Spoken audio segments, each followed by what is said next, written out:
పొద్దున్న లేచి జోకరాసాలు వేసుకొని నువ్వు ఇక్కడికి వచ్చి నువ్వు మాట్లాడితే నీకేంటో తెలుసా? అంబటి రాంబాబు అడొక ఆంబోతు పేరు నానిగాడు ఆడికే తెలిసేది లేదు, పెట్టేది లేదు. అందరితో కలిపిది. అరే మీ అందరికీ నేను ఒకటే అడుగుతున్నా, కేవలం పవన్ కళ్యాణ్ వచ్చారు కాబట్టి మీకు ఉద్యోగాలు ఉన్నాయి, లేదా మీకు విలువలు కూడా ఉండదు. జగన్మోహన్ రెడ్డి అనేవాడు మిమ్మల్ని పట్టించుకోడు, చాలా మందిని పట్టించుకోలేదు. మీకు ఎందుకు ముందుకు తీసుకొస్తున్నాడు? ఎందుకు? సేమ్ కమ్యూనిటీ కాబట్టి పవన్ కళ్యాణ్ ఎదుర్కోవడానికి రోజు కామెంట్ చేయాలని. ఎవడు క్రిమినల్, పోలీసు వాడు క్రిమినలా, సాయి కృష్ణ క్రిమినలా అని నువ్వు కామెంట్ చేస్తున్నావు. మీరు కామెంట్ చేస్తారు. ఎవడు క్రిమినల్ నువ్వు చూసుకో, నువ్వు చెప్పు ఎవడు క్రిమినల్.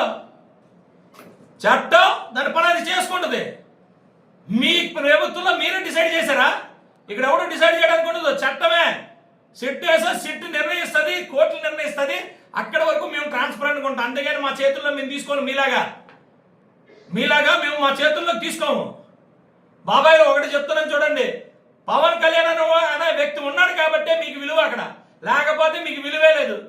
70 రూపాయలు మీరు అందరూ ₹1 పంచారు. దాసరి రాబో నీకు కూడా చెప్తున్నా, నీకు నాకు ఎప్పటి నుంచో పరిచయాలు ఉన్నాయి, కానీ ఇలా తయారైవే అని అడుగుతున్నా నేను. నువ్వు హీరో అయిపోదాం అనుకుంటున్నావా?